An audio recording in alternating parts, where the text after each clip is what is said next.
బాన్సువాడ పట్టణంలోని అంబేద్కర్ చౌరస్తాలో BRS party రాష్ట్ర శాఖ పిలుపు మేరకు ఈరోజు ధర్నా కార్యక్రమాన్ని నిర్వహించారు.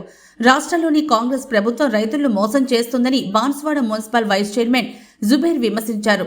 ఎన్నికల సమయంలో ఇచ్చిన హామీలన్నీ అమలు చేయాలని డిమాండ్ చేస్తూ ఈ సందర్భంగా ఆయన మాట్లాడుతూ రైతు భరోసా ఎకరాకు 15,000, రైతు కూలీలకు 12,000 వెంటనే అందజేయాలని డిమాండ్ చేశారు. మహిళలకు 2,500 ఎప్పుడు ఇస్తారని ప్రశ్నించారు. రైతుని మోసం చేసింది, తర్వాత వివిధ వర్గాలను మోసం చేసింది. రావాలంటే ప్రజల్లో రైతుల్లో వెళ్ళండి. చాలా మందికి రైతు రుణమాఫీ కాలే, అక్కడ తెలుస్తుంది. ఎక్కడ మీ మంత్రులు కానీ ఎమ్మెల్యే కాలే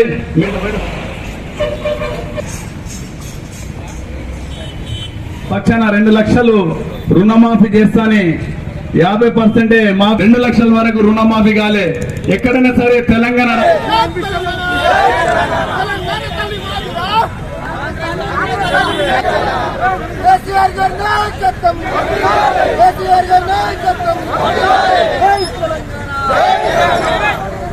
ఈరోజు ఏదైతే కాంగ్రెస్ ప్రభుత్వం 6 గ్యారెంటీలు 420 హామీలు ఇచ్చి ప్రజలను మోసం చేసి అక్కడ గద్దెనెక్కిన రేవంత్ రెడ్డి ముఖ్యమంత్రి అయిన తర్వాత ఏదైతే 6 గ్యారెంటీల పథకాలు అన్నారో ఒక్కొక్క పథకం అని డిసెంబర్ 9 తారీఖు నాడే అన్నిస్తాని మోసం చేసిన వ్యక్తి రేవంత్ రెడ్డి గారని చెప్తున్నా. ఎందుకంటే రైతులకు 2 లక్షల రుణమాఫీ చేస్తాని 50% రుణమాఫీ జరిగింది.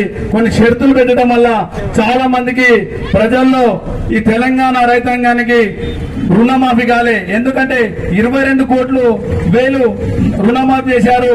31,000 కోట్లు రుణమాఫీ అవసరం ఉంది. ఇంకా రైతులకు చేయవలసింది ఉంది. అదే కాకుండా రైతు భరోసా కేసీఆర్ గారు ఉన్నప్పుడు ఏదైతే 5,000 సంవత్సరానికి 10,000 ఇస్తున్నానో అప్పుడు రేవంత్ రెడ్డి గారు ఎలక్షన్ మేనిఫెస్టోలో చెప్పారు. అక్కడక్కడ రైతులు చెప్పారు, కాంగ్రెస్ వస్తే రైతు బంధు మధ్య మేము దివానా కాలమా, మేము ఫాల్తు కాలమా, మాకు దిమాగ్ లేదా అని అన్నాడు. ఆ వ్యక్తి సంవత్సరం అయింది, ఇప్పటిదాకా ఏదైతే 15,000 ఇస్తాని ఇప్పటిదాకా ఇయ్యలే. 13 నెలలు గడుస్తున్నాయి. మేము ఒకటే డిమాండ్ చేస్తున్నాము, మీరు చెప్పిన మాట ప్రకారమే 15,000 ఇయ్యాలని మేము రైతుల పక్షాన బీఆర్ఎస్ పక్షాన డిమాండ్ చేస్తాము. అదే కాకుండా ఏదైతే మీరు హామీలు ఇచ్చారో కళ్యాణ లక్ష్మి ఏదైతే కేసీఆర్ గారు ఉన్నప్పుడు మీరు ఎలక్షన్ లో చెప్పారు పిల్లలు పుట్టిన తర్వాత పైసలు వస్తున్నాయని. ఇప్పుడు మేము చెప్తున్నాము కళ్యాణ లక్ష్మి తులం బంగారం పెళ్లి కాక ముందు ఇస్తున్నారు, ఎక్కడని ఇచ్చారని ఇక్కడ డిమాండ్ చేస్తున్నాము. అదే కాకుండా పింఛను 2,000కి 4,000 డిసెంబర్ 9 తారీఖు నాడు తీసుకోమన్నారు. ఇప్పటికే 2,000 కాదు, ఆ 2,000 ఏదైతే 1వ తారీఖు నుంచి 5వ తారీఖు నాడు కేసీఆర్ గారు ఇస్తుండే ఇప్పుడు నెల అవుతుంది. ఈ మధ్యలో 2 నెలల ఈ సంవత్సరం 13 నెలల్లో 2 నెలల పింఛన్ గైప్ చేసి పడేశారు.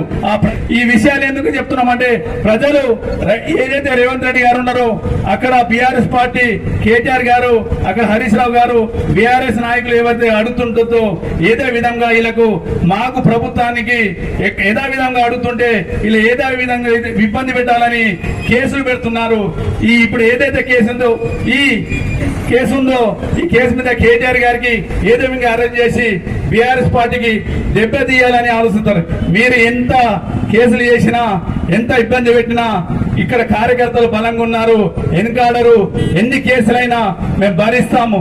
రాబోయేది మన కేసీఆర్ పరిపాలన అని చెప్తున్నాము.